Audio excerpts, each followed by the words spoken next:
Fate relationships between people are never simple, especially when it comes to love, between a man and a woman. Since ancient times, humanity has struggled with the shifting, elusive nature of this feeling. No one truly knows what love is. Love is, you might begin, but the sentence never quite reaches a complete and perfect ending, because love is different for everyone. Each person fills it with their own meaning, their own emotions, their own understanding. It's beautiful when love is mutual. But what if it isn't? How much pain must a heart endure when it isn't loved in return? What would life even be without love? Better not to think about it. Some say, love is nonsense. Don't be so quick to decide. Sooner or later, Cupid's arrow will find you too. And then what will you say? Love doesn't exist, others insist.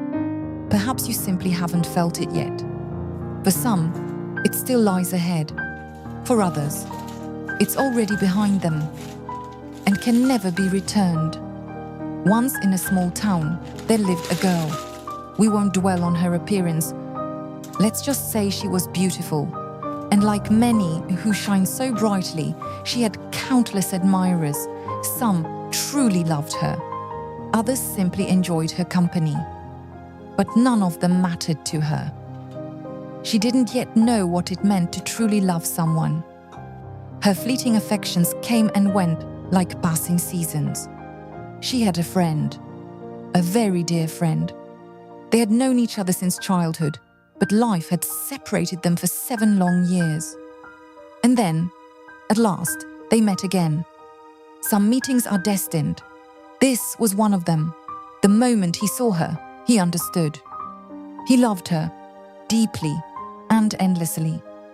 But he couldn't say it. And she?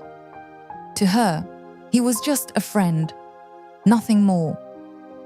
They spent all their time together, and yet he couldn't escape the feeling growing inside him. Time passed. Still, like a loyal knight, he stayed by her side, supporting her, helping her, always there, always silent, afraid. One warm spring evening, they walked through the park. The moon shone brightly, calm and distant.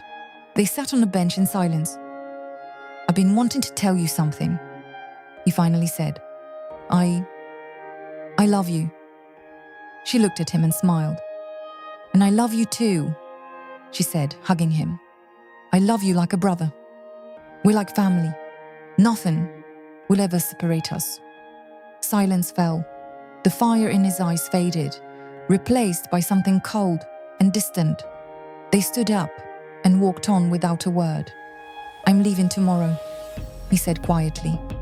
"When will we see each other again?" "I don't know. I'll miss you. Come back soon." She laughed and ran off. He remained there, alone, staring into the endless darkness of the night sky.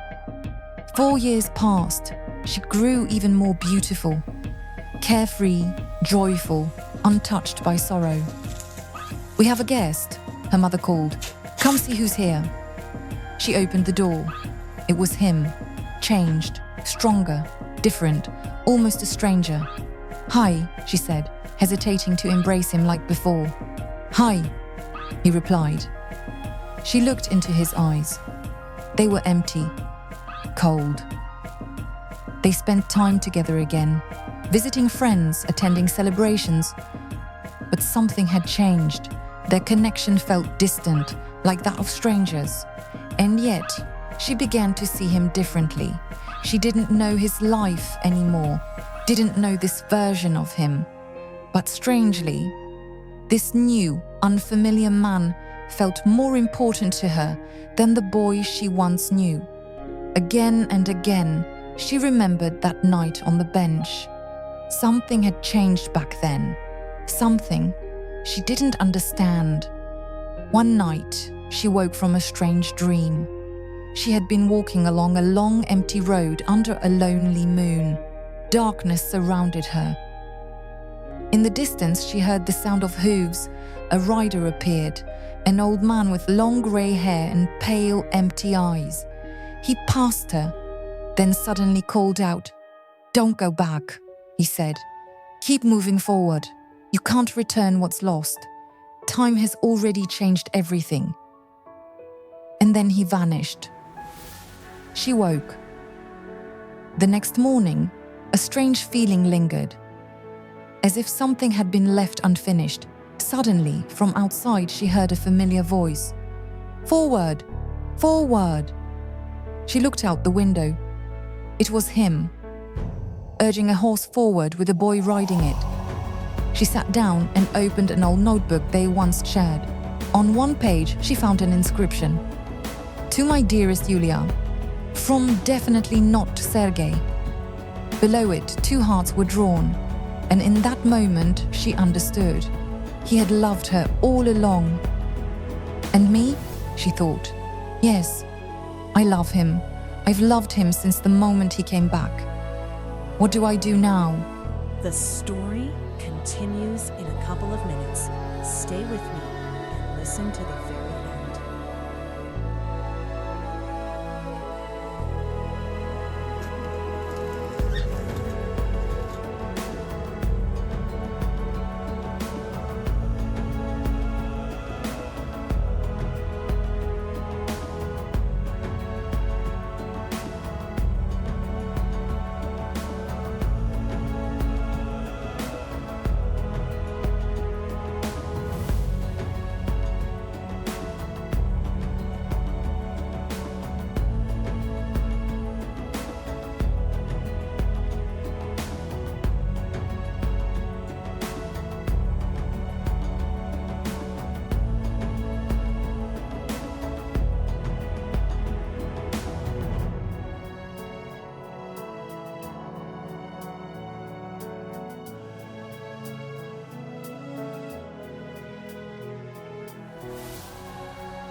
Days passed. One stormy evening, beneath a black sky filled with clouds, with wind howling and rain beginning to fall, they walked through the old park. She had learned he was leaving again. It terrified her. They stopped by the same bench. The wind grew stronger. "I need to tell you something," she said. "I've thought about it for so long, and I realized everything that matters to me is connected to you. Only now I understand. I love you." The wind nearly stole her words, but he heard enough. Lightning flashed. And for a brief moment, his eyes softened, becoming warm and familiar again, just for a second. "I love you. Not as a friend, not as a brother. It's something more. Something..." The wind cut her off. She never finished. Another flash of lightning lit the park. They stood in silence. He felt it, as if this moment had already happened once before, as if it was forever tied to that long-lost night. He looked at her. Her eyes were wet. From rain or tears. Her hair danced wildly in the wind, her cheeks flushed. He lowered his head. "Goodbye." The word barely carried through the storm. He turned and walked away down the alley. The wind raged on. Rain fell until morning, and the dark sky was torn again and again by flashes of lightning.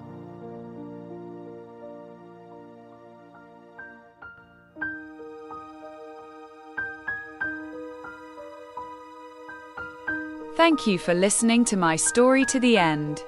I hope you enjoyed it. Watch it to the end and see the finished painting, which I also painted.